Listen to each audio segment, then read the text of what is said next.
Hey everyone, welcome to our fourth speaker series, From Idea to a Successful Startup.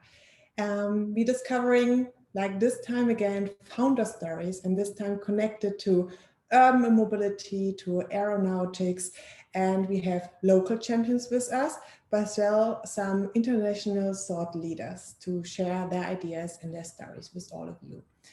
Maybe for everyone who don't know me, my name is Hannah Baumgarten. I will guide you through the next 16, 19 minutes. It depends how many questions actually you have asking over the chat function to our speakers. Maybe to give you a little bit background for why we created this speaker series. So last year in February, actually we had our first session in person. Together with University of Stuttgart, Arena 2036 and Startup Autobahn, powered by Plug and Play, we invited students. But thanks for virtual, it's now open to all these international people who are interested developing their skills as an entrepreneur, founder, inventor, and who wants to learn actually from people who have been through this journey beforehand. So who are we inviting to this event series? We're always inviting somebody from some respected personalities from the startup and research world. Example, founders like the co-founder of Electronics Art, Jeff Burton, or investors like the Silicon Valley based person, Saeed Amidi. But always we have University of Stuttgart's alumni with us, as well Stuttgart entrepreneurs who give you really good insights in their experience. And at the end, we're waiting for your entrepreneurial spirit to start. So please get in touch with us if you have any wishes for our next series in June, who we should place here. But maybe you're really curious, who are our speaker for this day? And this I would like to share with you. So today we have amazing personalities with me. So starting from the left to the right. So Christian is with us. He's Chief Commercial Officer at Volocopter. We have Wolfram Ressel with us, Rector of University of Stuttgart. Florian, he's co-founder at Hybrid Projects.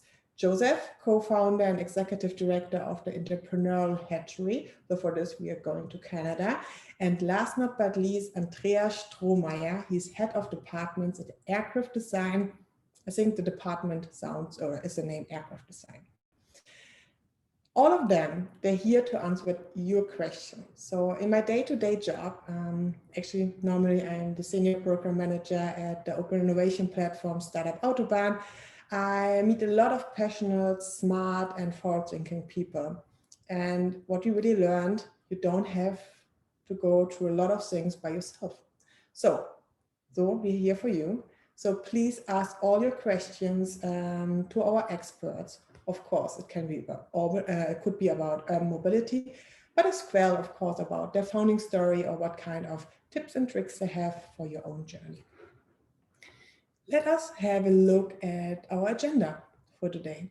So we will start with a welcome from Professor Ressel, Wolfram Ressel. He's rector at the University of Stuttgart, followed by a keynote from Christian from Volocopter and a Q&A section with your questions. From already flying in the air to early stage, we will go to the keynote from the Stuttgart University alumni Florian on Hybrid Projects. Then going from Stuttgart to Canada, we will have a keynote with Joseph together. So he will speak about his experience at the Entrepreneurship Hatchery.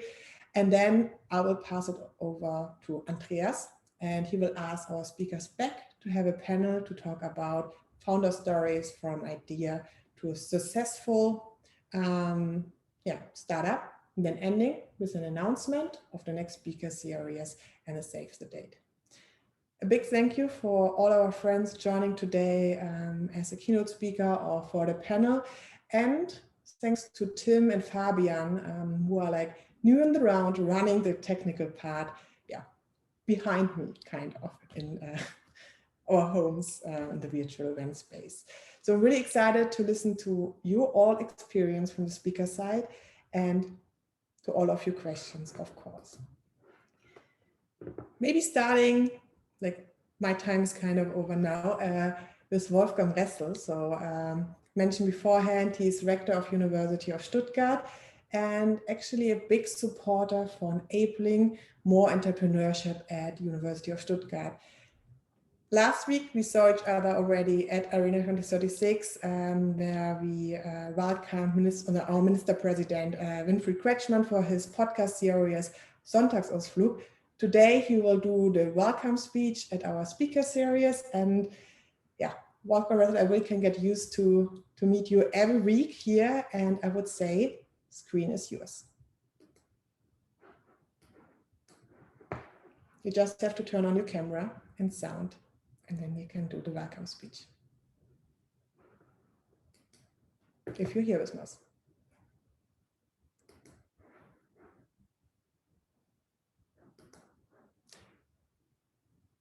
Then maybe checking to my team if they can hear me and support him, turning on, here we go, you don't need me anymore. Okay, so Wolfgang Ressel, stage is yours. Yeah, thank you, Hannah, for your introduction. As Hannah told you already, my name is Wolfram Ressel, and I am the rector of the University of Stuttgart. I'm very happy to welcome you all virtually on the 4th edition of the Speaker Series in connection with Startup Autobahn. I do not know exactly how many of you are joining us right now, but I hope there is as many interest in the Speaker Series as there was in the past. First of all, I would like to welcome and thank our keynote speakers, Christian Bauer, CCO at Volocopter GmbH, then following Florian Will, the co-founder of Hybrid Aircraft, and at last Joseph Orozco, who is the co-founder and executive director of the entrepreneurship hatchery at University of Toronto. Last but not least, I would like to welcome Professor Andreas Strohmeier from University of Stuttgart, who will lead us through the panel discussion later in this event. And of course, I have to thank the Research Campus Arena 2036 and Startup Autobahn for collaborating and organizing this event for all of us and all the other people who organized a lot to make this event happen today. From a selection of speakers, you may have already guessed it. Today, it's all about aerospace engineering and how to create a startup in this particular field. Aerospace engineering has a long tradition at the University of Stuttgart. Since 1968, there is a specific faculty of aerospace engineering in which the Institute of Geodesy has been integrated in 2003. Today, the Faculty of Aerospace Engineering and Geodesy is the only aviation and aerospace engineering faculty at a public university in Germany. This unique connection of fundamental aviation technologies, space and geodesy travel in both research and teaching is the reason the faculty has not only a great international reputation, but is also very attractive for about 2,000 active bachelor and master students, and of course the industry. So you can see the conditions to create a startup in the field of aerospace engineering as very good here at the University of Stuttgart. And I'm sure our keynote speakers will tell us more about what it takes to create a startup in aerospace engineering and share some insights with us. As we all still facing Corona, we are unfortunately not able to welcome you in Stuttgart in person. So I hope that today's virtual presence will nevertheless be a great pleasure for you. Most of you are digital people, so you are family to digital communication. I wish all of you an inspiring 1.5 hours and hope that you will be encouraged to learn from our speakers who know the startup world best and come up with our own ideas. Thank you and have fun. Thank you so much. And so cool that the university area have so many amazing students to work on the projects and master thesis, doctor thesis. So I think there were some good things coming out of our area. Maybe speaking about our area, we already have one champion here creating some urban mobility possibilities for us, and he is like our next speaker. So Christian Bauer, CCO of Volocopter, will speak a little bit more about their journey founding the company. Maybe a little bit more about him, because I'm actually really excited to hear about him, how we can go from A to B, not go fly actually. So he is a really good friend of the Stuttgarter startup ecosystem. Correct me if I'm wrong. I think you as well invest in startups, and in some startup juries, we actually sit next together and looked what kind of other entrepreneurs are coming up here in Stuttgart. Christian, I would say just hand it over to you and you can share the founding story. Thank you for being with us today.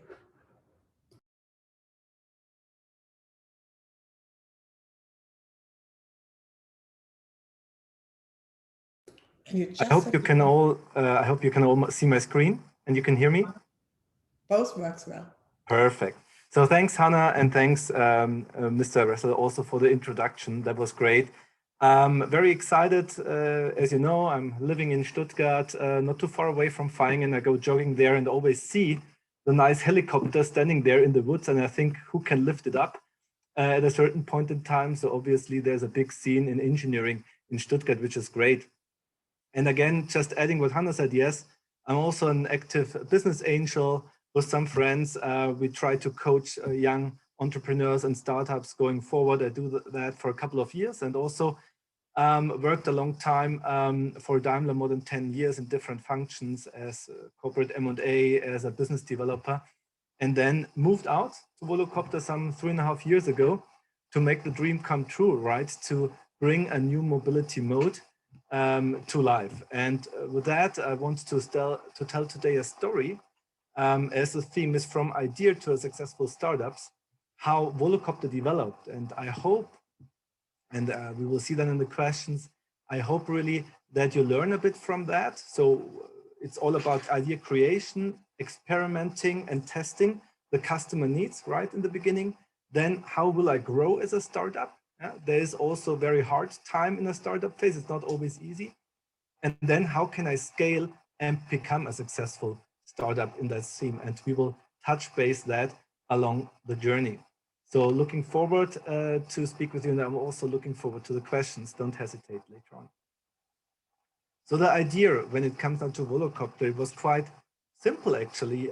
It was in the times when the small toy drones came out that one of our founders, Stefan Wolf, who is a software engineer in Karlsruhe, saw his son playing around with a toy drone, and he was thinking, okay, nice, that's cool. Why is it not possible actually to lift up a person with that? The technology should be there. He was calculating the battery density. It should work. So why we're not doing that? So what you normally do then in a startup life, he also tries to find some, let's call it colleagues who help him, as he did not have all the abilities. And he went to a friend who was a multi-entrepreneur, Alex Zosel. And also they found then a physicist, Thomas Senkel, in the old days, let's call it, and started with first design studies. Yeah? And so they thought about maybe a bike that is flying. So you see here a bit the first designs that they scratched up. So they started experimenting and designing this novelty, how you can lift up a person fully electric, which did not exist before. And then came the experiment. So enough done on paper. So in 2011, actually, they built up their first prototype. I mean, it still looks funny, but still it's a world record because it was the first vehicle to fully electric with a distributed powertrain to lift up a person. And actually, it became also very famous because they thought at the beginning, okay, if we land, what do we use as a cushion on the bottom? And they just put a yoga ball beneath it. So it became the famous yoga ball video. And here you see some pictures, how they really put Thomas on the seat, and then they performed the first flight. And you know, they worked for that really for 9 months, very hard work. They were very happy and just decided after that, you know, flight video, that they go on holiday for a couple of weeks. You see also on the white lanes here are the batteries actually. So there were 18 rotors and 18 batteries, and Thomas was lifted up and everything worked well. So they went on holiday, and then, you know, posted a hidden link of this video, and it got viral, millions of clicks. And this was the time also then when NASA from US called Karlsruhe to say, look, we have engineered on that for years on paper, and you just did it. How did you do it? I think that was a great success pattern in those days. And then again, you know, they thought, okay, how can we now build that up? You know, they had a small octocopter on the upper right side where they tried up their software that was developed by Stefan. They thought, do we do the rotors on top or beneath? What do we do? Is it a one-seater, two-seater? So a lot of try and error. And I think for you also, this is then the next phase of a startup or a young company, try and error. Very fast, fail very fast, get up again, and come out with a new idea. I think this is very important. And you see also Thomas here in the middle bottom, you know, tried and error with some constructions there. They also became famous then in those days. So they won the Lindbergh Prize. It's a very famous, you obviously know that, engineering prize in 2012 for their idea. And then also the journey began. They received more attention. So they had to do a bit marketing. They called the company eVolo in those days. So also some politicians like Winfried joined and saw the idea. Again, I think, to be quite honest, in those days, a lot of people still found that idea just crazy. Yeah, and not, yeah, it's nice, but again, only crazy ideas, you know, get to become a unicorn. So also think about that. And then they received a government grant from the Bundeswirtschaftsministerium, and they built up the first, I would say, more proper prototype. And this was built up in 2013. You see the vehicle already looks more professional. They had also carbon fiber structure, and they decided they want to build up a vehicle that is classified in the ultralight segment, because the licensing and permitting there is easier to receive than in other ones. And they had the vision to create, let's call it a flying aircraft that everybody easily can fly. That was their dream and their vision. And then I have to say it took them, or us, quite some years. So until 2016, when they received really a permit to fly from the LBA, Luftfahrtbundesamt. You see it over there with a plate number, and where Alex, one of our founders, lifted up. You see he can steer the Volocopter quite easily up, down. So the whole novelty, fully electric, distributed a software system that distributes the power to the 18 motors, all worked out, and it took them 4 years to build up that and get the permits, as they also had to convince authorities. What is it? They didn't know it. Is it a helicopter? Is it a plane? Is it a drone? It's driving electrically. Is that already safe? So it took quite some time to get there. What they then did in parallel, that was around 2014, 2015, I think was very bold and clever. They were thinking about their growth. So there were a couple of people, and they knew their competences. So what they did, they hired as fifth employee, they asked a headhunting company to hire a CEO. A CEO who knows about scaling business, a CEO who knows about financials and also business development. Yeah? And I think sometimes it's very hard for founders to give up, you know, to take away or get other responsible people in. So I think that was a great move to say we want to establish a professional management. As we are not good in scaling up, we need someone from outside. And obviously, Florian, coming from the Siemens Technology Accelerator, knew how to build up companies.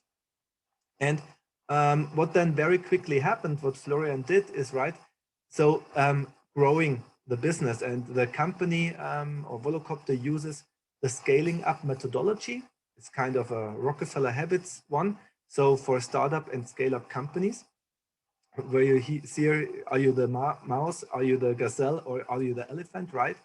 And he implemented that. And what he did there really is to think about 4 pillars. Strategy, what is the truly differentiating factor and strategy of the company? Execution, how do we execute in the company? Cash, and people, do we have the 4? And I think those are the 4 ingredients how to run business and build up businesses, right? So, I mean, after now you've seen the flight from Alex in our first prototype there with the first license, then, you know, the company really got more and more attention. And another day, Dubai called in. So the Sheikh promised to do a flight with an air taxi, and so they had to deliver. So they asked and called Bruchsal or Karlsruhe, can you help us? And then there was a lot of testing. There was a first flight in Dubai, which was very successful. I'll show some pictures later on. And I think what changed then the vision of the company, and Florian's vision, was, let's not build a vehicle to transport, or that people can fly easily in the ultralight segment. Let's build a new mobility mode for cities. So in parallel to a train, to a taxi, let's build an urban air mobility mode, an air taxi. And then the air taxi topic came into play, where we want to transport people from A to B. And the strategy was formed then around 17, 18, around that. And how such an air taxi flight could look like, you see here, you're sitting, the customer is sitting at a hotel. You have an app, it's a mock-up app from us. You book your flight, you say 3:30, yes. Maybe you need to do the last mile. You have to go there by e-scooter or by a taxi. You get out, you get into the taxi, you drive to your Voloport. In fact, this was actually built up, a live video, the Voloport in Singapore, which we did in 2019. Still get goosebumps when I think about that. There's an automatic, identification. You get into your Volocopter. There will be a pilot in the beginning. Later on, you will fly fully. And then you hop off to your final destination. So the strategy of the company changed in saying, hey, we do not want to sell a vehicle. We want to operate a service at the end. Those are actually live pictures of our flight in Marina Bay, which we did 2019. The next topic, so I said strategy was now there. What about execution? Yeah, a lot has happened in the execution, and you know, aviation business. So it's all, when you come to your serious product, you need a lot of proof points and prototypes. So we are right now in the 4th generation, our series product, which we call the Volocity. You see it on the right side, but we had a lot of prototyping in between, and testing, yeah, to make the software, the parameters, the components more mature, and to bring it to a certifiable level. And this takes time. Some test pictures. This was the famous Dubai flight that I mentioned, fully autonomous. Some people are still asking us, was there someone sitting there and you just shaded him or her out? No, this was an actual flight. Then we did also flights in Helsinki at the international airport, where we tested the structure, and also we did flights in Singapore, as I mentioned before. I will not spend too much time about the product, maybe when you have questions later on. So I think the new thing is new electric powertrain gives more safety, as you have multiple redundancy in the engines and motors. And where we are very famous for, and I want to mention that because we work together, I think for more than 4 years now, also with the University of Stuttgart in improving our noise pattern. Yeah. So again, there, I think, as you see, there are links in between, and we have now the lowest noise parameters in the industry, because this is very important, because later, as an inhabitant of a city, you don't want a loud Volocopter to land next to you, but it must be very silent. And we are as silent as a city noise in general.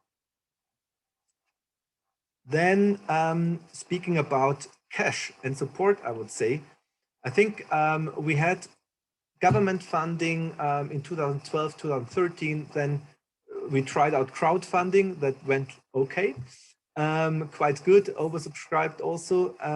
Then we had another business angel round in 14, 15, and then 2017, Daimler investment also came in. That helped also from a reputational point of view. So to have credible investors that have a branding effect on others, I think is very helpful as a takeaway.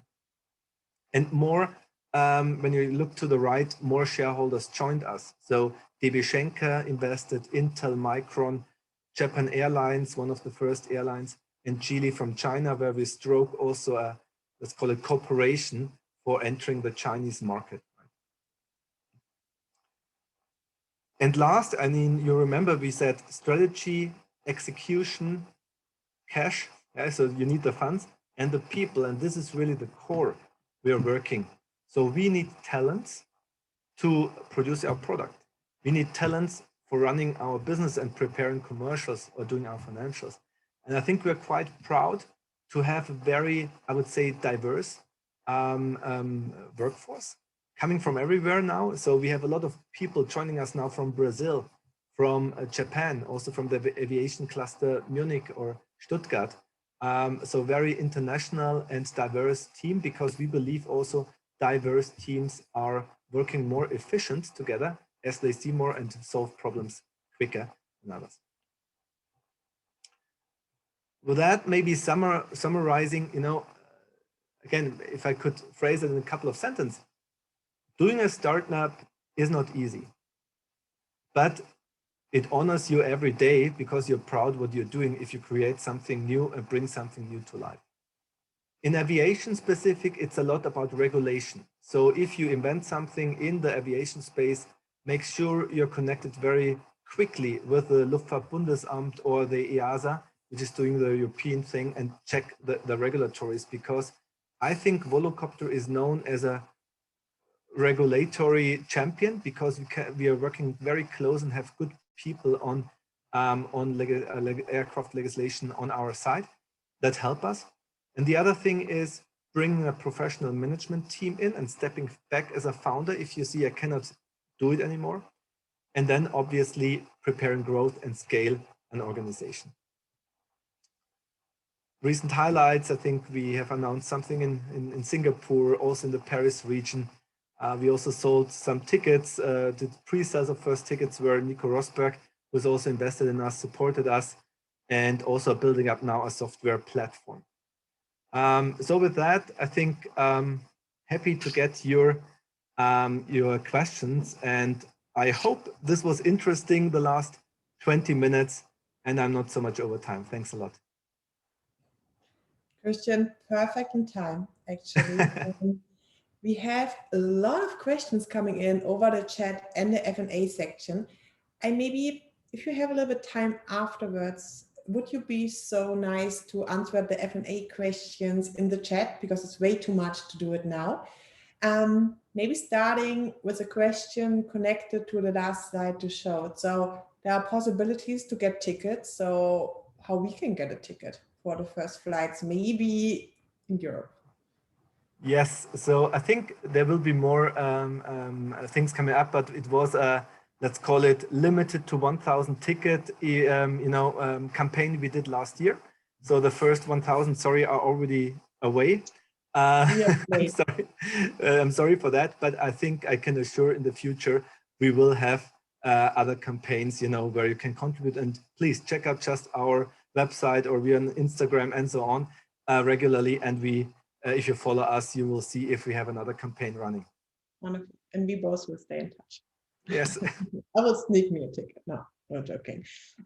Maybe there are a lot of questions to the Volocopter topics, but maybe at first, because you are an investor as well, and the question came up from Hannes. So what are good ways to get in touch with possible investors in the beginning of the project, especially maybe because we have a project coming up after your presentation? What would be your advices? Yeah, I think, to be honest, check out and prioritize all channels. So there are government funds available. I think I would say in our days now, in the past it was more a hassle, but quite easily to approach, so where you can file applications on certain topics. I think I would check that out. There are also a lot of, let's call it fundings when you're after the university, you found a new startup. There are a lot of programs there. I like them a lot. Secondly, network, meaning checking out the local business angel networks, being in Stuttgart, and finding entrepreneurs that are really into your story. So if it's aviation, who are the main aviation enthusiasts in your region, and then you can show them a product and so on. You get more interesting for venture capital when you do revenues. So I would start with a new idea rather on the program side and on the business angel side for the first fundings. And then when you're closer to revenues, go on the venture capital side.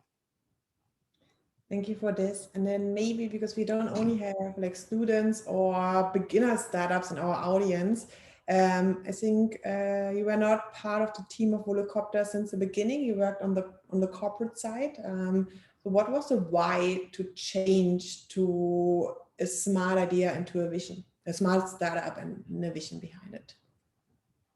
I mean, I don't know. It always was. So it basically 3 to 4 reasons. First reason was I was always an entrepreneur. Yeah, from a spirit point of view. I said myself, I always wanted to found my own startup until I'm 35. I'm now older than 35.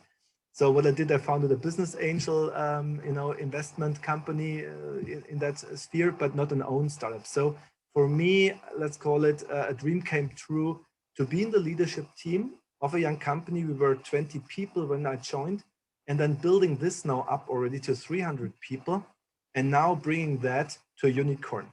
Like this is really, goosebump. Second point was for me, I'm a mobility guy, and to introduce a new technology mobility mode to the world, amazing. And it had all buzzwords that I also like. I mean, fully electric, sustainable, autonomy, later shared. So I can go on, but those were the 2-3 biggest reasons. I've never left. Sorry? You didn't have to move. You could stay in the area.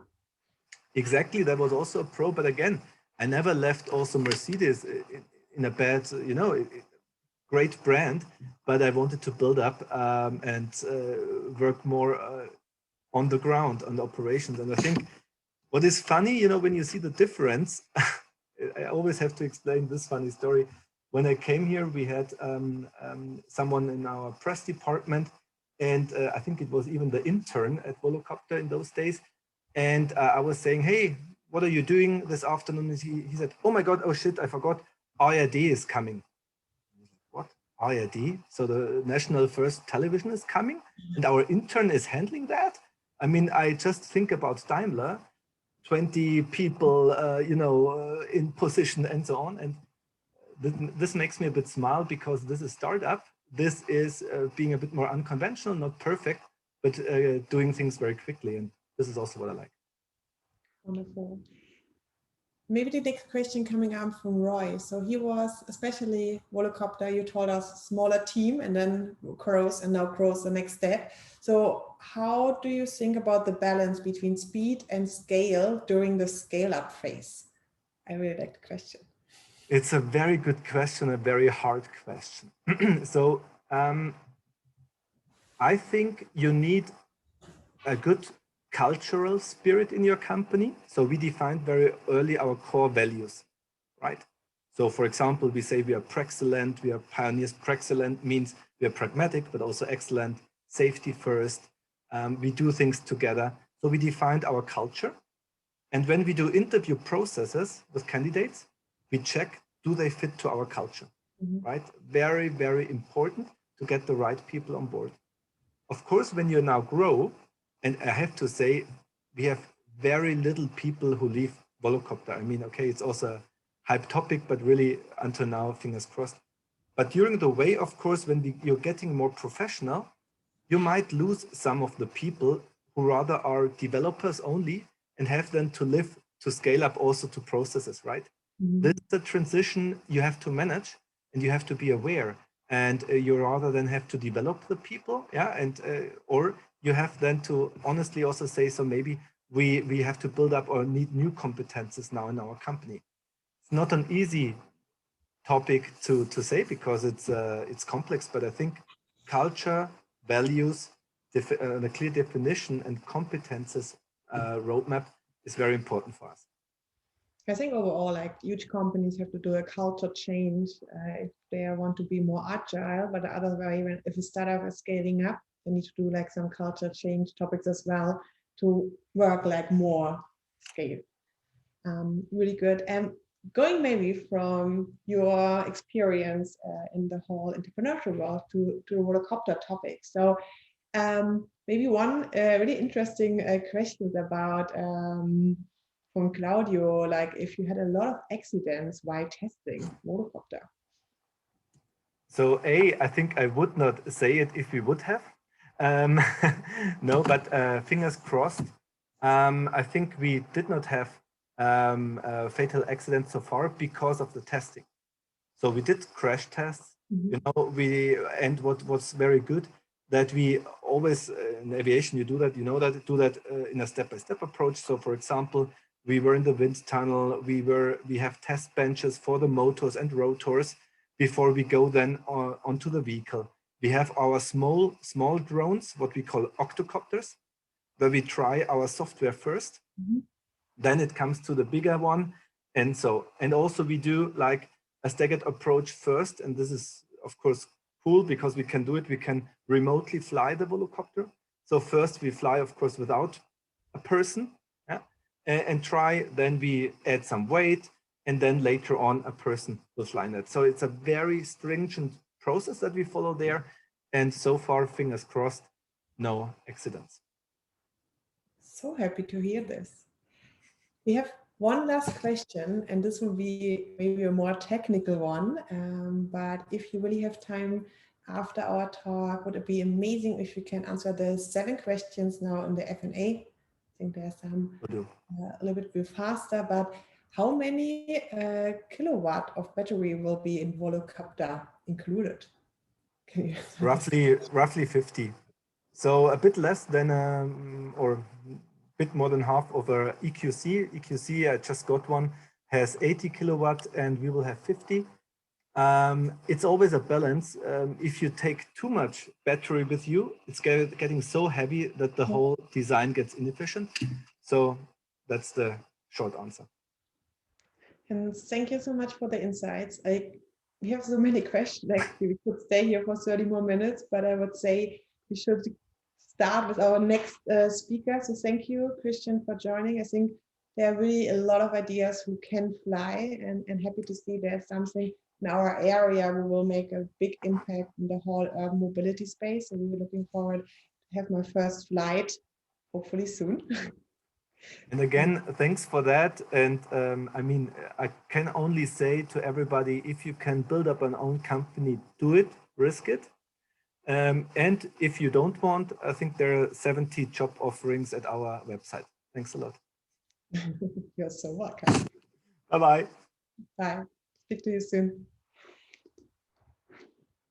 Going from something what is already on the air to something what is developing now to be hopefully soon in the same space. So I would like to introduce you to Florian Will. He is co-founder of Hybrid or Hybrid, you have to tell me how actually I should say about it, project. And this project got 2019 or won the challenge, the NASA DLR Design Challenge. So really excited to see what you're actually planning. I think right now you're you're working with a team to make this vision to get real. And Christian, you actually should talk later on. I think there's a lot of experience you can get exchange. But yeah, I think Florian, you can tell better what you're doing and what your project is all about. The screen is thank you for the introduction. Let me share my screen really quickly. Yeah, thank you for the introduction. My name is Florian, and I'm a co-founder at Hybrid Projects. The Hybrid project started, like you said, from a DLR challenge perspective, but more on that later.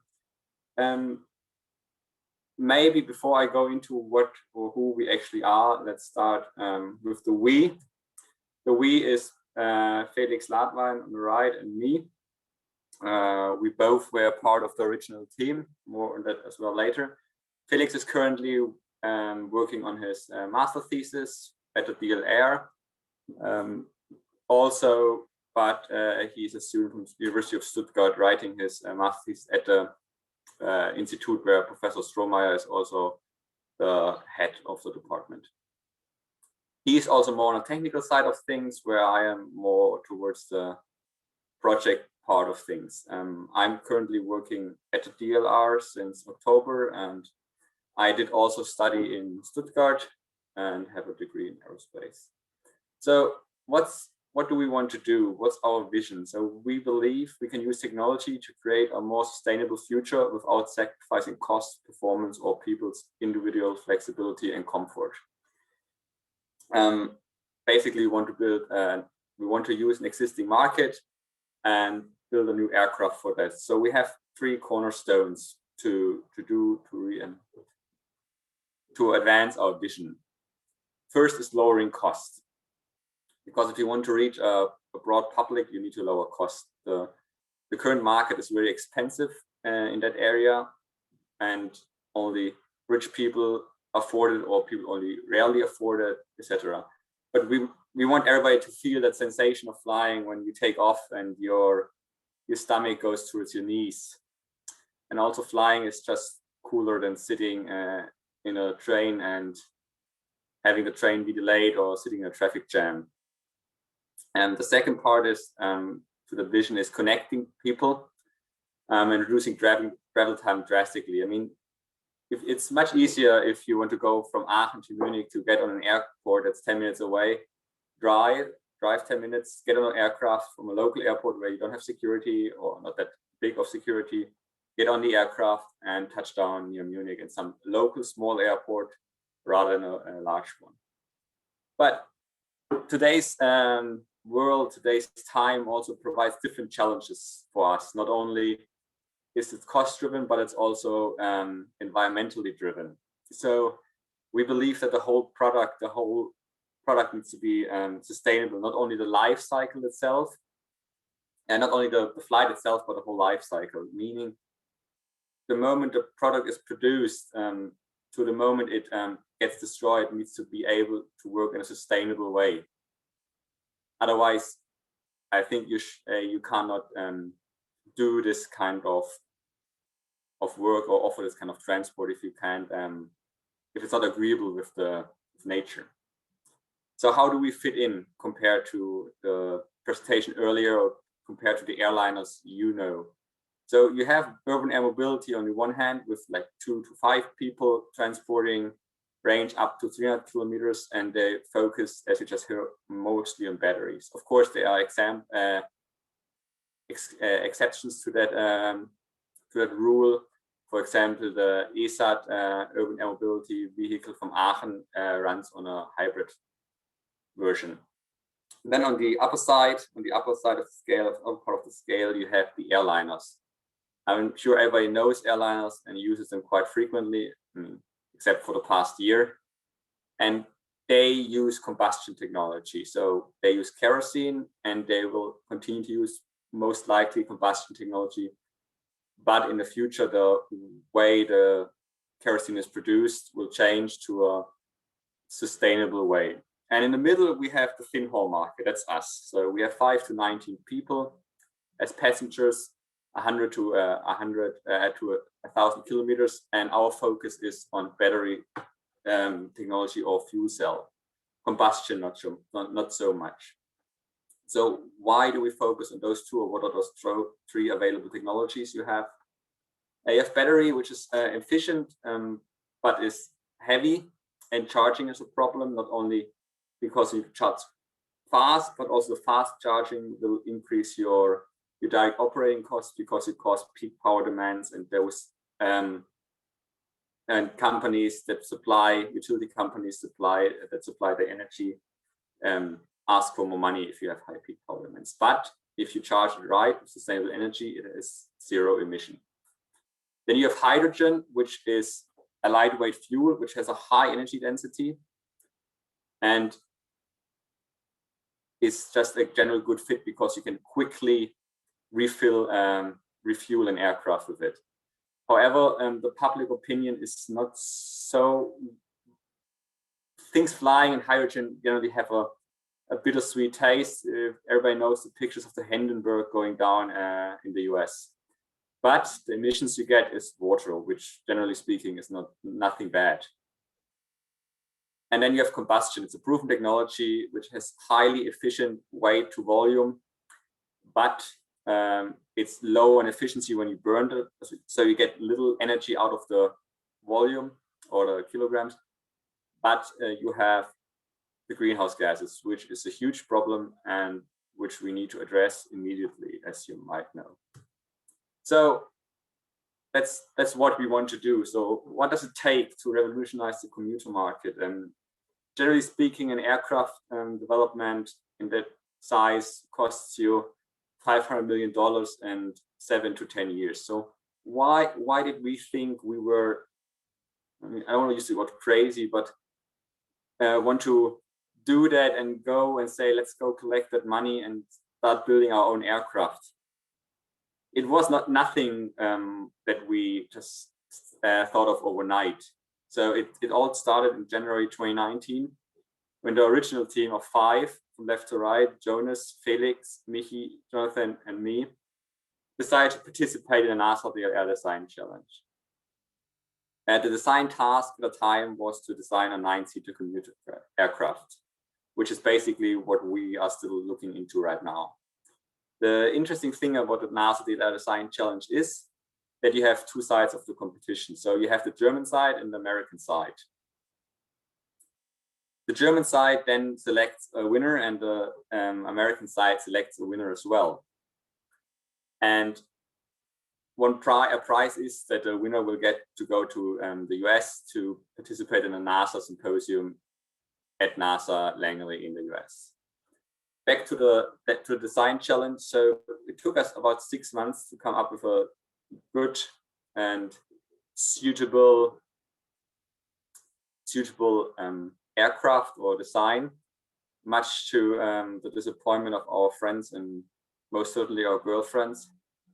But in the end, it was way worth the sacrifice, because as Hannah has mentioned earlier, we were able to secure first place and with the design below. So it was a hybrid aircraft, and yes, the name is confusing because it's not a hybrid aerospace or hybrid project, it's hybrid. So it's since we're hybrid, but more towards something flying, a bird, it's a little confusing, the name. Anyways, it's a serial hybrid that uses electric motors as propulsive technology, but has 2 turbines to generate the needed electricity with some batteries as buffer. Why did we decide to use a hybrid version? Because this challenge of the NASA DLR Design Challenge was to design it for rural areas. So rural areas tend not to have charging infrastructure or hydrogen infrastructure. That might change in the future, but since the design was to be designed for 2025, the decision was to stay with combustion technology. This was back in 2019 when we were still thinking of just the design task and nothing about our vision yet or how sustainability fits into that. like I mentioned before, we were able to secure first place and got the prize to go to the NASA symposium at Langley, which was a pretty awesome experience. Meeting our counterparts, design teams, and getting a tour at NASA Langley, which is, to put it in perspective, was quite amazing for anybody who is a fan of the Apollo missions. That's where the first astronauts trained who went to the moon. So you got to see all the sites and all those old aircraft and the hangar and everything. Just this alone was worth the sacrifice. So then in October of 2019, I went off to South Africa to write my master thesis there, and we kind of lost contact. But we were always joking about the design challenge. Yeah, the market looked good for it. It's some 10,000 people, 10,000 aircraft needed in the next 10 to 15 years in this segment. Probably continue to grow if you adjust the business model a little bit.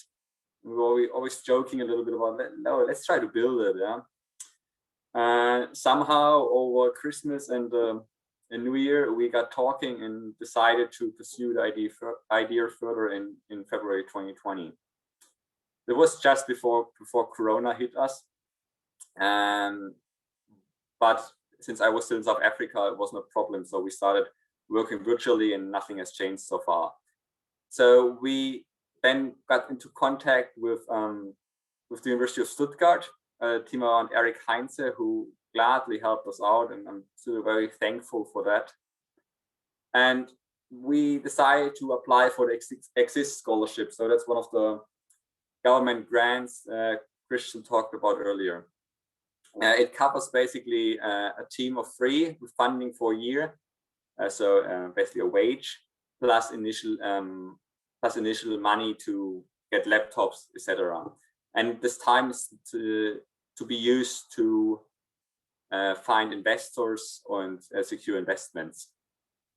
What do you need for the Exist application? You need basically a business plan. You need to explain your technical idea, and you need a network.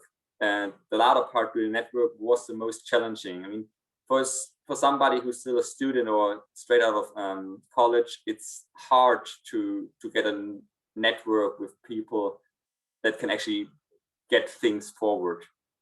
And on top of that, the Corona crisis came, so everybody was sitting at home.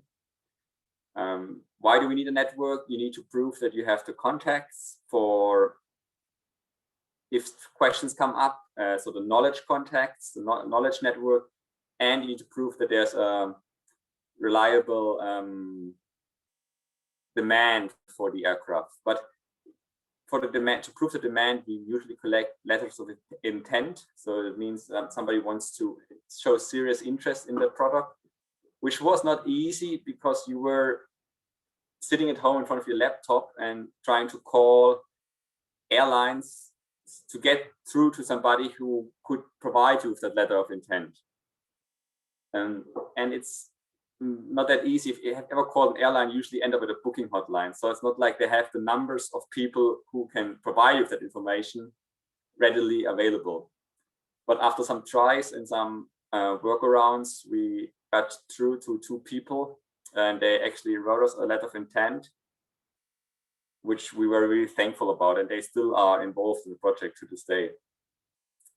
The second part was building the knowledge network, which helps us a lot, which the NASA challenge helped us a lot because we had a network readily available, for example, from the NASA side, the DLR side, and the University of Stuttgart side, which was enough for us. Especially the connections to DLR grew at this point, to the point where we got talking if we want to take that research and rather than commercialize it, we could use it and research it for the DLR. So, which we were considering at the time, but we were still pursuing the Exist scholarship, which we applied in June 2020. And we were really thankful for it, that everything went good and we got it done. But it was a little bit bittersweet because we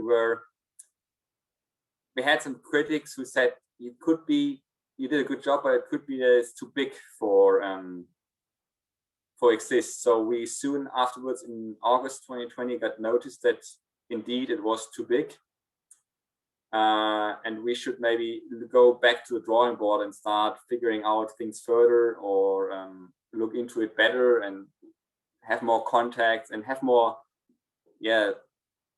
provide more information. So at the time we were then talking to DLR further, and we got to the point where they said, yeah, you can, like I said earlier, you can use that network, you can use that, you can go into DLR and research there, and if the chance arrives, you can continue your work if the chance arrives. So that's what we're doing now. So in October 2020, we joined the DLR Small Aircraft Technology Research Facility, which was founded a month earlier. So I was literally the first research assistant, so the first employee there, and Felix was the second one. What does the Small Aircraft Technology Research Facility do? They basically research our aircraft type and the aircraft we just heard, aircraft type we heard about, Volocopter. They have 6 general departments. The first 3 of them is the area where we are currently working in. It's first of all, the overall design of the general aviation aircraft, then it's the integration of the propulsive systems, and the smart production. Like I said, the whole life cycle is important, but that we are currently working more towards the first point.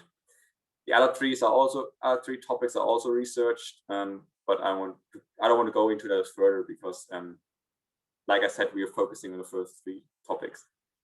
So we are hoping to continue our work, and we are still planning at some point to create our own company. But we are really happy at the moment to do the research and learn more about the market, learn more about the technologies, and advance the research with the DLR and at the DLR towards a more sustainable aircrafts in that size. And we'll keep you updated. Thank you. Please keep us updated, because I think it's really interesting, the whole journey. And you are joining the panel later. So Yes. I think you have really good insights on all kind of ways how this could come to life. So thank you for joining us later. And for all who have some question in mind, just post it in the Slack, and then we can use it in the chat, and we can use it afterwards for the panel. Thank you for Sure.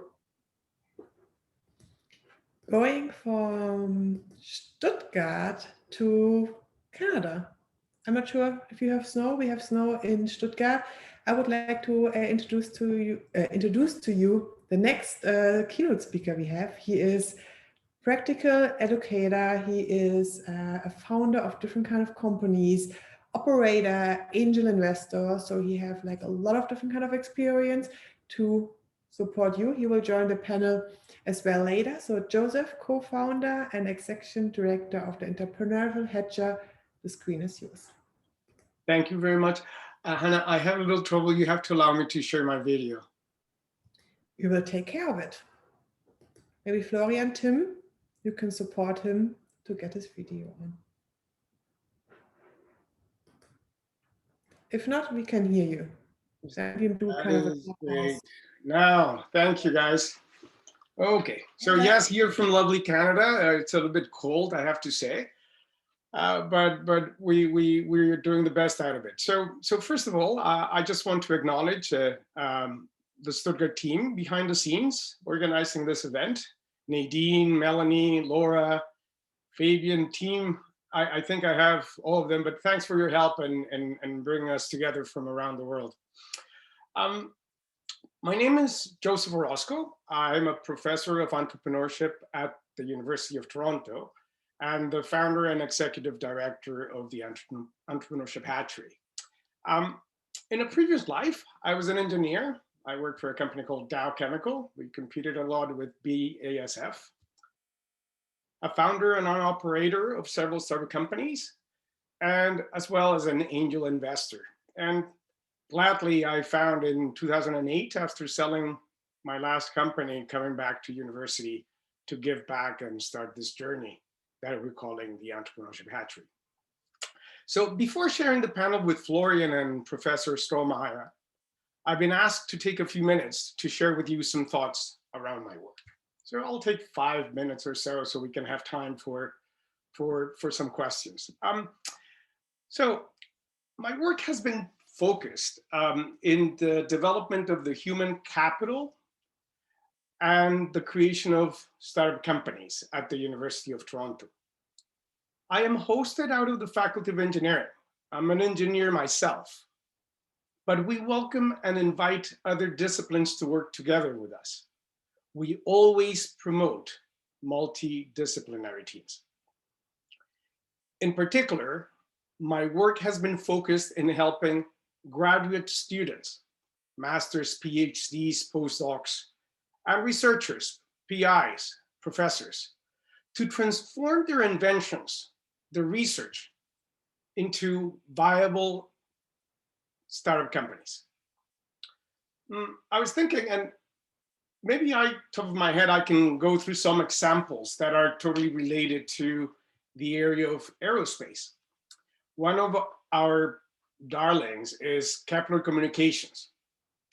This startup company has been around since 2018, is on a mission to build the internet in space, to provide real-time communications to other satellites, space stations, launch vehicles, habitats that may be transforming what is happening out there. The goal they have is that they can create a constellation of cube satellites. And I think they have already 10 to 15 of them circling the orbit.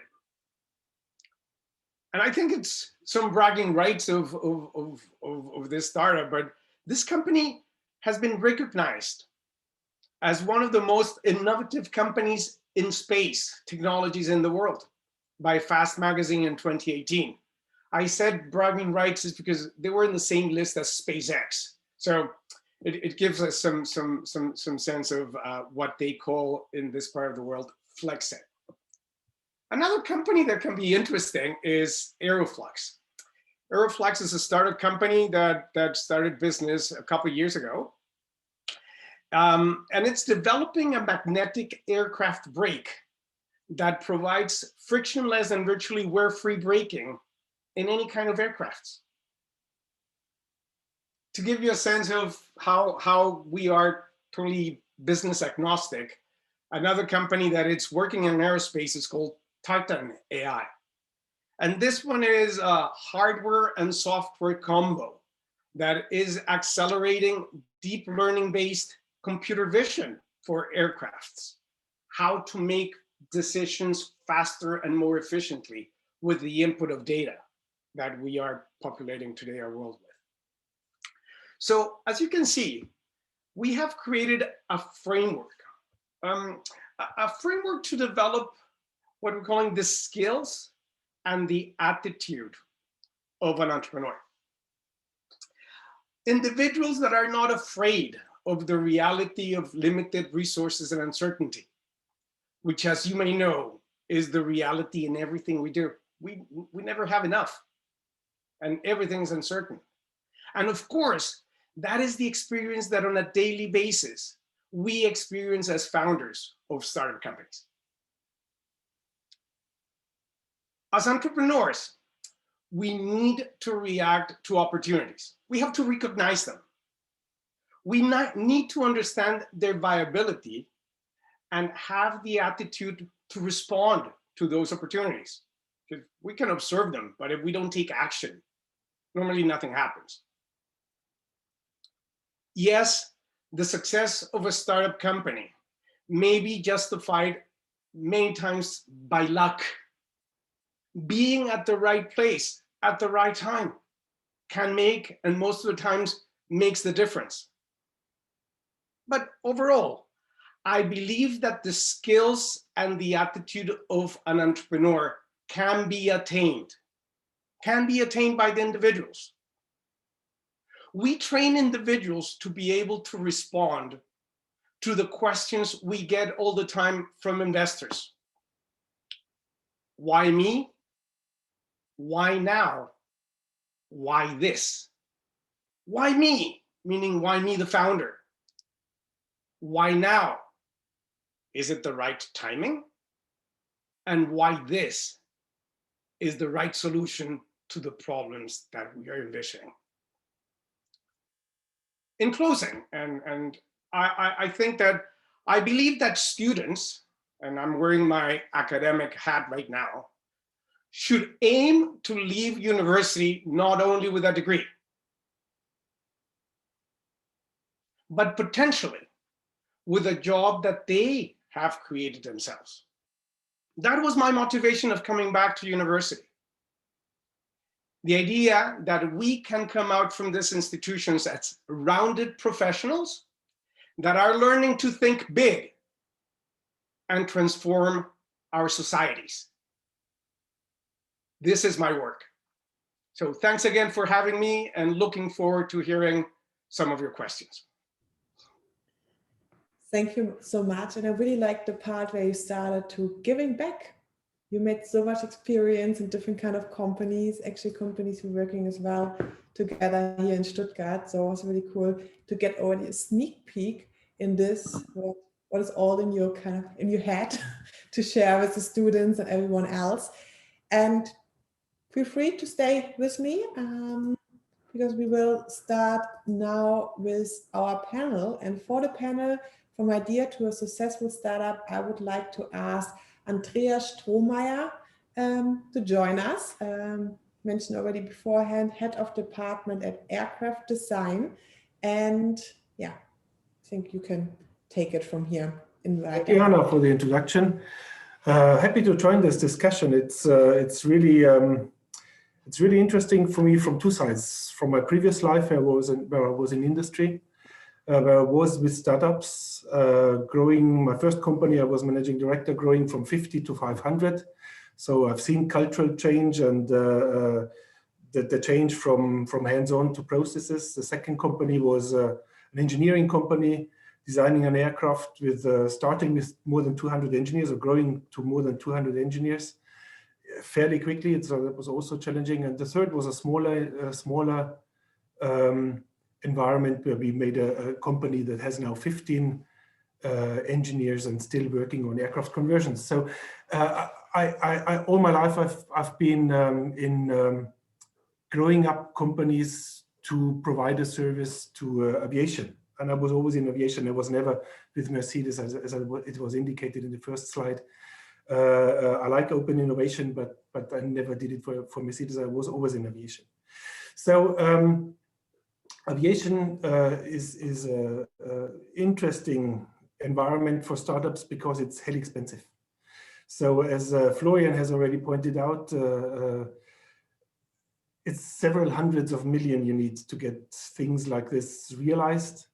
And you maybe have to see how you can chop it in smaller pieces to make it attractive and to get a step-on approach. But then on the other side, Joseph, in a way, has said, think bold. So how do we get out of this dilemma to have big ideas that cost hundreds of millions and get started, get people interested in giving the first million? So maybe Joseph, you have the experience in this part. Then we will see from Florian how he will act to this. So your question is how we start thinking big and why not thinking small? I mean, what I've learned in my previous industrial career, sometimes you have to chop the elephant into smaller pieces to eat it. And so how would you, if you have such a big idea that costs like Florian's idea, I would say 200 million or 400 million, how do you get people interested to give you the first million to get started on this? So let me tackle that one through the example of Kepler Communications. As you can imagine, a bunch of engineers, aerospace engineers at a university here in Toronto, thinking that the dream is to have a constellation of satellites to tackle exactly that problem of communications in space and how to have an internet space. I believe that the idea of thinking big and it is to be able to have the impact and to have the messaging to bring on board all those stakeholders that make this happen. Indeed, every single problem will need to be tackled in small cookie bites. We cannot swallow the cookie at once. But what we're trying to advise, and more in engineering schools like ours that have a strong research component, it is the ability of not only thinking that we are creating innovation to be endorsed to corporations or licensed technologies that sometimes are never used, but to give us the chance to understand what is the real impact that these solutions can bring. Eventually, we have a support network, and everybody has been talking about network and the ability of having it. We're very lucky. The youth today is very lucky that we are thinking this way, something that some of us may have not experienced back then. So yes, that is how I tackle the idea that think big. And more when we're looking into graduate students' research and knowledge, that shouldn't be lost. Did I answer your question? That did answer the question, and now the question goes on to Florian. How do you think to address this this topic? You have said already in your presentation, you have now found a cover, a roof, an umbrella in which you can bring your idea forward. How do you plan your next steps there? I mean, obviously, the first step is to produce or to actually get moving and get forward. I mean, I think the hardest step was for us, and speaking from hindsight, the first step, getting actually to the right people that provide you that network, like Joseph just said, to approach a thing. Yeah, because especially in Germany, the tendency is there to go with a big idea, and everybody is gonna be like, "Oh, that's too big," and that's so you have to be really focused, and then you have to. And I think the hard part is to continue it. Yeah, so. That's why we're so thankful for the opportunity at DLR, because we can continue the idea and break it up smaller pieces, like Joseph just said. Say, how do we, like, what size of piece do we need to continue it, and what information do we need for that part of for that piece to go further? Yeah. So that's the way you want to go forward, and like go back, make a plan, and then break it up into pieces, and then go step by step. And yeah, that's maybe something we have to explain to Joseph, because you might not know. I don't know how familiar you are with the German environment, but this is really a difficult culture here, because people always tend to know why things don't work, and they try to stop you from living your vision, but they never will tell you how it can work. So that's a bit a cultural issue we have here in Germany. I don't know in Canada. I have not lived it like this. I have not seen it like that. Would you know this attitude? I think that old ways sometimes will be the roadblocks that we will encounter. And again, my message has been always into, hey, let's do the best we can with what we have, but acknowledging that times are changing and that the resources and the support is there to battle them. I think that most of our countries will present similar circumstances. Where it's not unique to you. It's not unique Germany. We just feel it that maybe because it's the discussions are very harsh in this respect. That could be. So we have always the impression, looking overseas, that on the other side of the Atlantic, things are much more entrepreneurial and there's more vision, which I felt as well. So, but good to hear from you. But then attitude. Not the environment's attitude, but you spoke of the attitude of the visionary. So what do you expect? What is this attitude that someone has to have to become a good entrepreneur? So when I'm looking at attitude, and I think the concept comes from that predisposition to respond to the opportunities. So opportunities come to us. We are observing, we are seeing sometimes meaningful problems that are being solved in a way that we believe can be different. the aptitude is opening up your eyes and having that predisposition to respond, in my mind. Okay. Does that make sense? I fully agree with you. And let me elaborate, maybe this will help a little bit more, is because when you have aptitude and you mix it with the part of skills, and the skills become into how to recognize those opportunities, how to do what I'm calling the viability screening of the opportunities, which is the training and support that we give in something like the Entrepreneurship Hatchery. That shouldn't take years, should be something very expedite in order to start building up then the core of a startup company. Right. Make sense? Makes sense to me, perfect sense. And you spoke about this luck, and I'm very allergic to this idea that someone had luck who was lucky. Of course, there is luck involved. As you said, you have to be at the right place at the right time. But the more you move, the more your attitude is oriented towards the outside, the more stones you turn, you will find something. And those that are lucky, they have done a lot to get there. And this is what people typically tend to not see. I keep on giving the message, don't walk around with your gray cloud, okay? That doesn't help us with the aptitude of being able to build, to create. And remember, creating is very hard. And you will always have the vision of many that are very good at punching holes on whatever you're trying to do. Because punching holes is very easy. Yeah. Right. So now to Florian's attitude. Florian, I know your attitude, and we have been together quite some time, working together.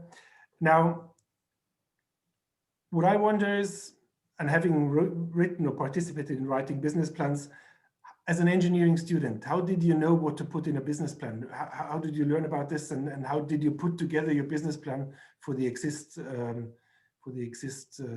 proposal?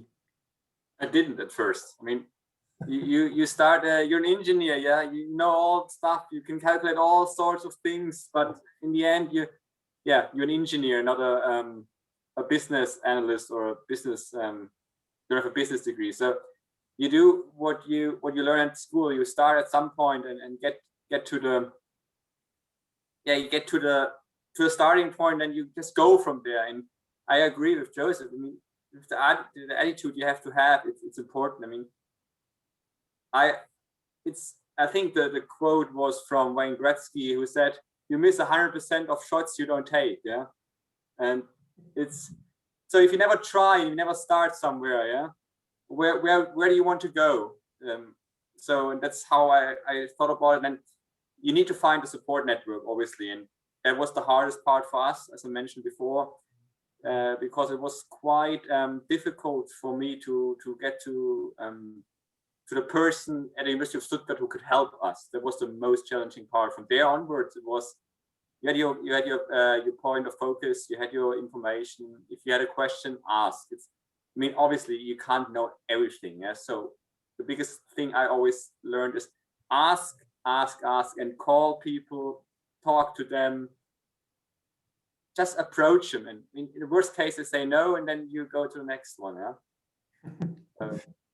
Yeah, but this is a very important part you have to realize. Joseph has said it about multidisciplinarity. You have to see that to transform your vision into reality, you as an engineer all alone, it will be very difficult. So also Christian had said it before, that you have to attract the right people to your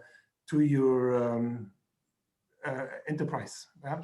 So how is that one of your parts, Joseph, to bring these people to the table, experienced business angels and financing experts, for example?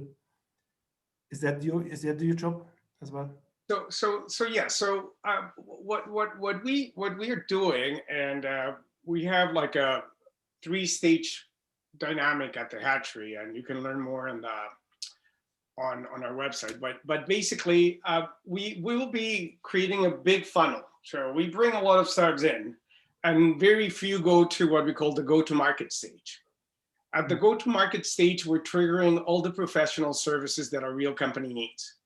So we have a strong support that way.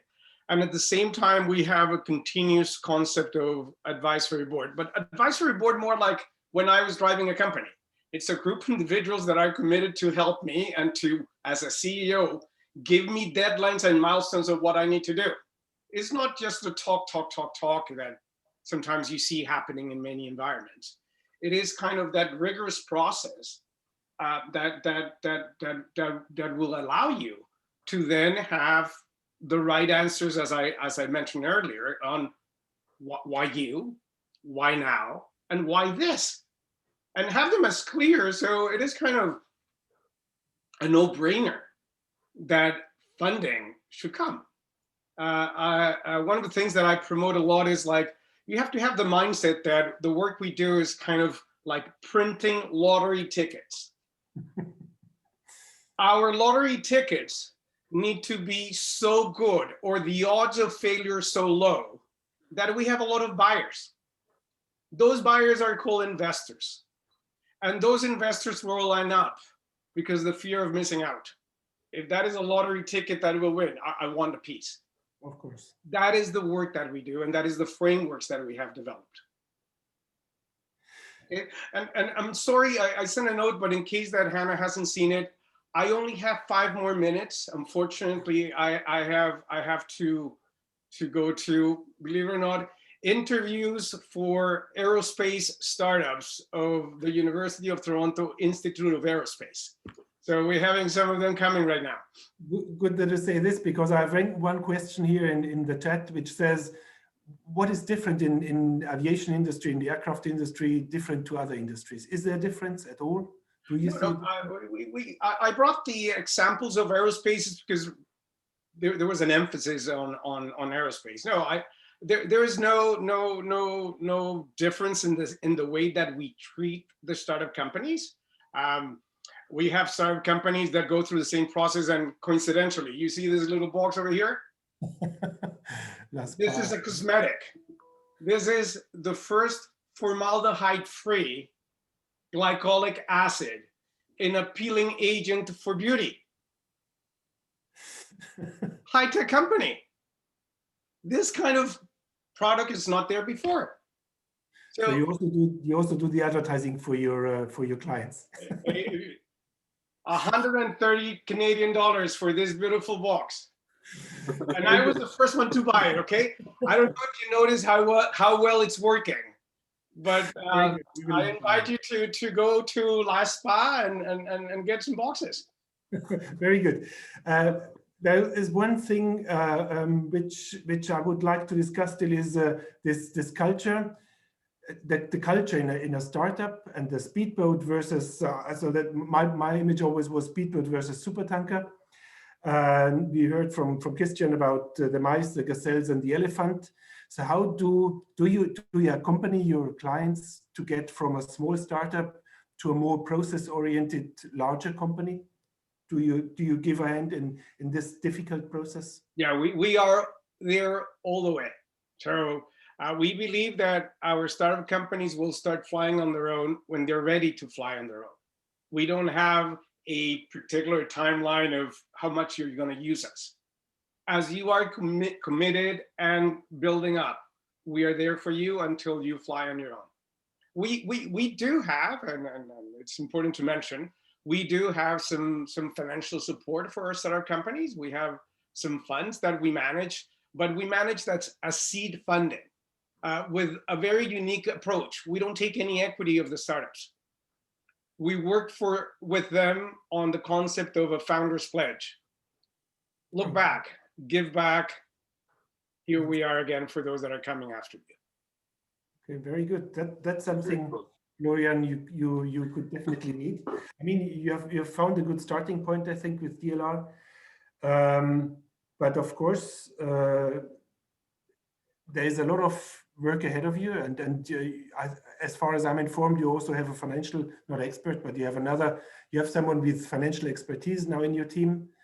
What I always found useful is to have good lawyers, good legal support, and not to forget that the value, and I don't know whether that's also your impression, Joseph, but the value of a company, of a startup, is also often measured by patents, so by IP, so tangible IP that you can put down. Is that really of an importance? So you have to see where can I get a patent on my idea? So in the nature of tech companies and coming from research, we do have and support a clear strategy on the intellectual property. And we have to understand that intellectual property and the management of intellectual property can end on a patent. However, it's not always a patent that is the fundamental core of the company. And also we have to understand that the patenting route, it's a long route. It's not obtaining a patent today in many of our companies will take between 3 and 5 years. Yeah. In the US or PTC, it's a long process. Yes, it creates barriers of entry. Yes, it creates interest from investors. But what it's more important is to acknowledge that there is a strategy around the knowledge and the strengths of the company. And my message is, it's not always a patent. Sometimes I have these conversations on a daily basis, and I think that is fundamental to success of tech companies. Thank you. Okay. I see Hannah there that has for sure some meaning. I only want to take care that Joseph can jump to his next meeting and to say thank you that he joined. This is my role actually, to take care that it works out. But thank you, Joseph, for joining. But Andreas, if you have one more question, you can ask like one question to Florian at the end. Even one question. I see that. Look, let me say goodbye now. Pleasure meeting you, and of course we can continue these conversations at any time. So don't hesitate to reach out and connect. So take good care, and thanks again for having me. Thank you, Joseph. Thank you. Stay well. So yes, we have a full chat with technical questions to Florian. The one I saw there is why not unconventional? Why do you use such a conventional design? Why did you go with a high wing aircraft where you could do fancy other stuff? I read the same question. It's about a V-shaped wing, and the reason was for the high wing was to get ground clearance, because increased size in propeller diameter increased efficiency. It was the first step. And why we did not use a V shape, I'm assuming they mean moving the wingtips back towards the tail. We did not do that because you needed higher Mach numbers, so at higher speeds, and we only fly at the edge of or right in the middle of compressibility, and rather than we fly on too fast. So it's sufficient enough not to have a V-shaped wing that only weighs more, and yeah. Okay, so another question, now that you don't even have the first aircraft, do you think of larger aircraft? No, because I believe at the moment we are quite busy enough with the one aircraft we have. Yeah. We do have in mind that there's possibility to shrink and and supersize. Yeah, please. I have to raise my finger here. Be aware, especially investors, they want to see more than a single product. They want to see a larger vision that has a family of products that can evolve, that you don't stand with a standalone, that you don't have a standalone product. So that's something you should think of, but not at the first stage. That's right. So you're right. Yes. No, we do have that in mind, but right now the focus is, I mean, you always have that in mind when you design aircraft, but the focus is on, before we start thinking about detailed other stuff, maybe get the program up first and then continue.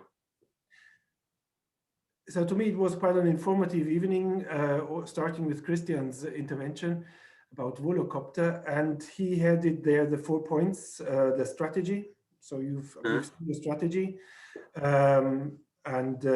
yes, we can discuss whether it makes sense or not, but I think you have the right time for that strategy.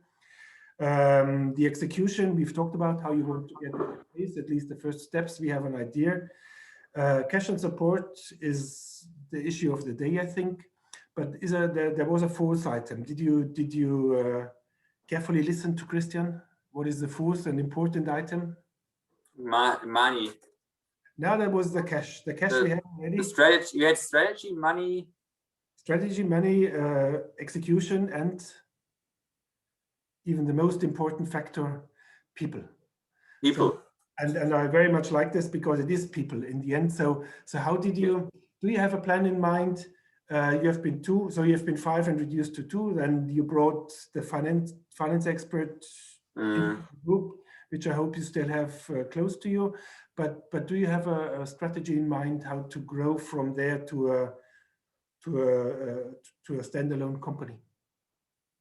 Yes, obviously we need to look into getting funding first. We're currently more focused on the technical side of things, but we have that in mind. We talk to Nico is his name. I speak with him regularly and exchange thoughts on how to proceed and when, especially the question of when is, we have a supporting structure, the DLR as well, that supports us on when, how, if, and when we can leave, and if it's worth it, if it makes sense with that amount of knowledge to leave yet, or if it's basically nothing we have. So it's always in a little bit of fluid motion. So we have an idea how to scale up, but we also have to think about when to scale up, because if you start too early, I mean, we are at the right time, the new technologies and everything, it's the right time.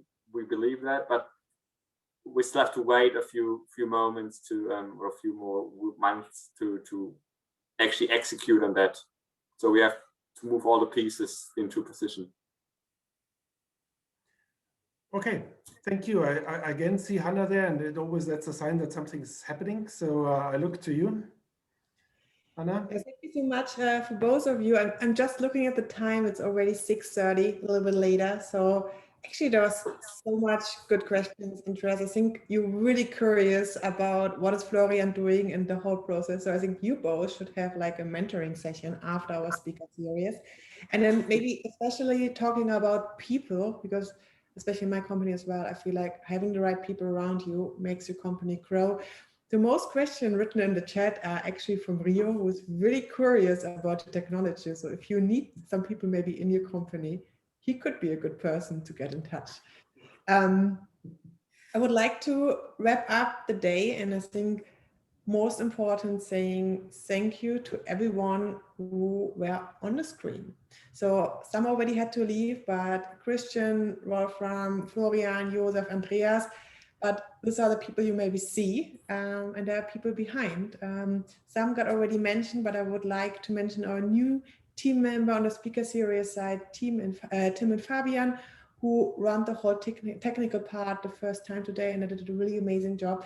And to thank you on the other side of the screen for joining us today, asking so many questions. And I think it's time for us to plan the next speaker series.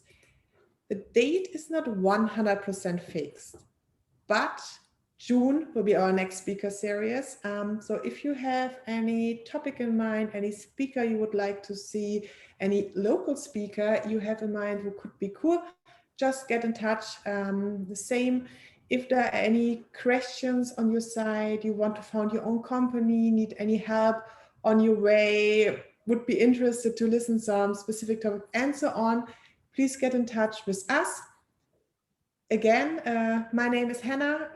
It was really amazing to host you today, and I think we can wish you all a wonderful evening.